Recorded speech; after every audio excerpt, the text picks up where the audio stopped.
Je- Ok. Okay, wait. Okay, go. Donc, salut, je me présente, Alex de So Frenchy. J'ai toujours une passion pour la musique, notamment le hip-hop et aussi le R&B, mais juste la musique en général, parce que la musique, c'est très vaste. Et donc, la première fois de ma vie que je suis allé aux États-Unis, à New York, mes grands-parents m'ont emmené, c'était en 1994. J'ai passé 2 semaines là-bas, j'étais fan de hip-hop et fan de la NBA. So, un résultat, après ça, je me suis dit que mon rêve dans la vie plus tard, c'est que je voudrais habiter aux États-Unis, à New York, et faire du business.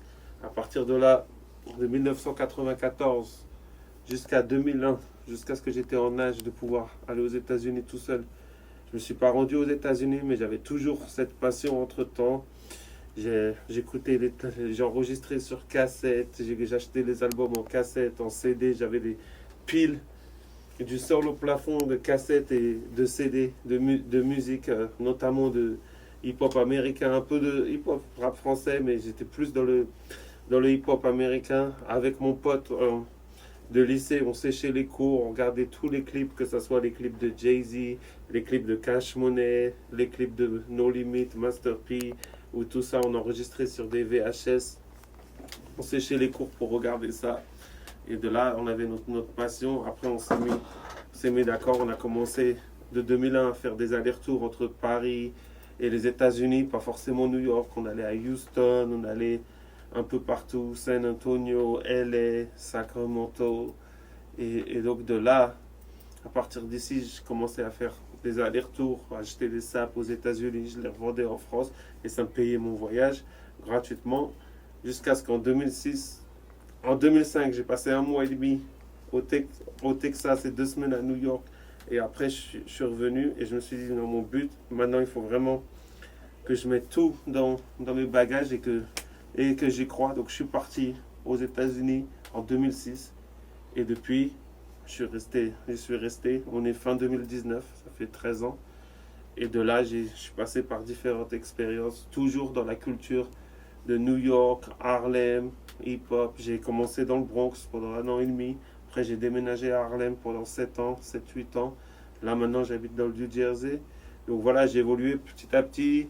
J'ai eu des travails, j'ai fait des business, je vendais des CD, des mixtapes, des DVD, tout ça. À l'époque, il y avait beaucoup d'argent dedans. Et comme j'étais aussi passionné par la musique, et de là, petit à petit, j'écoutais tous les trucs, tous les trucs.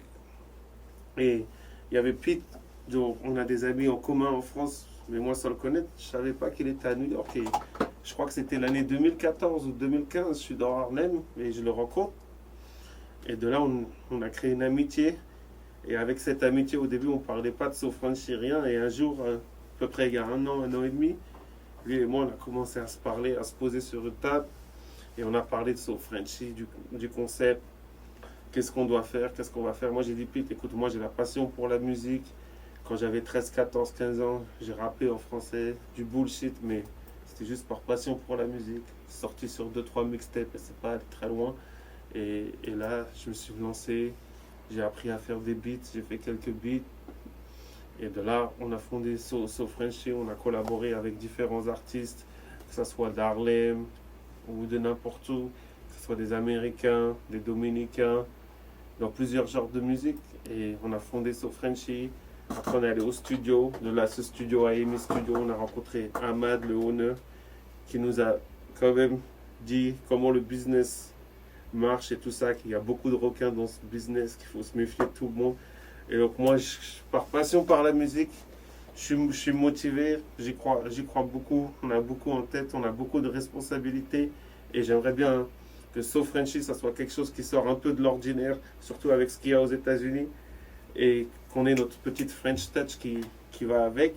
Et de là, qu'on puisse être une plateforme, comme on dit chez nous, un middleman, par exemple, entre les gens qui sont en France et les gens qui sont sur le territoire américain et que nous, on peut faire la connexion. Parce que par exemple, nous avons plusieurs amis en relation à Paris qui sont dans le même genre de business, de la musique, du divertissement, entertainment, tout ça. Et de là, on peut faire des collaborations, créer quelques projets, pas forcément signer des artistes, mais on peut signer une collaboration et travailler tous ensemble et c'est donnant-donnant. Et chacun mange sa part du gâteau et d'évoluer, de fonder quelque chose. Et le but c'est d'être content et d'avoir beaucoup de succès, mais surtout aimer ce qu'on fait. Pour moi, c'est ce qui est le plus important. Et aussi de me baser sur la French Touch. Parce que comme on est des Français, on est tous les deux de Paris, on a grandi, ça nous ouvre un peu, ça nous ouvre les horizons sur le mélange entre moi étant ici 13 ans, le mélange entre la culture américaine et la culture française, et mélanger les deux et faire une comme on dit, une recette avec ça. Et puis voilà. Donc voilà, Sofrecci, Alex, partenaire avec Pete. Voilà, tous les deux de la banlieue parisienne. Donc voilà, on a fondé Sofrecci.